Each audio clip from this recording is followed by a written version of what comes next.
This is my first opportunity to address all of you after all of that has happened this summer. I'm really glad that you've decided to continue the partnership with the health center. As has been said so far, it's absolutely critical to our community. That said, too many unfounded stories regarding services at our CAHC have been shared with no evidence and no reports of malpractice to the licensing bodies that support them. This misinformation is being presented over top of the incredible, priceless impact of accessible mental and physical health care for our youth. I stated in my interview in July that I want to see Grant Public Schools be a model of schools for our district, or for our communities in our world.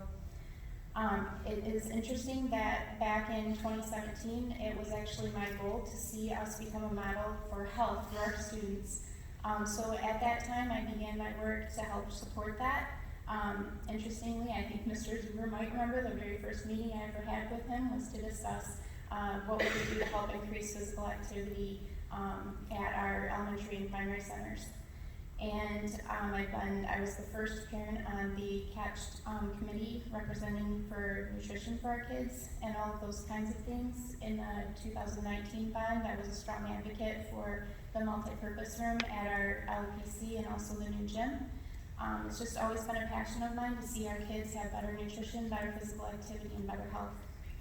So it's really ironic to me that after all of that, and I worked so hard for Grant to become known for that, here we are, only a short time later, no longer celebrating the accomplishments of our staff and their efforts to include health-based learning, to trying to fight to keep a cornerstone of that health for our kids through the healthcare center. So I'm really saddened by this situation and by the breakdown in the relationship between the board and our community over this issue. So I'll be continuing to support the recall efforts for those of you who have voted against the health center in the past and made this such a difficult and anxiety-ridden time for our families.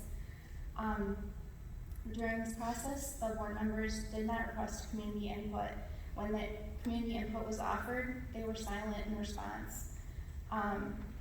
The board members have not been transparent and have provided misinformation about the CAHC contract.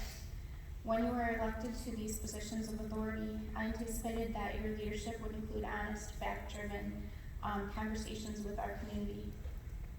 I look for timely and appropriate responses to those conversations, as well as keeping all of us as stakeholders informed on the progress and success of our district and updated on the activities and actions of the board on our behalf.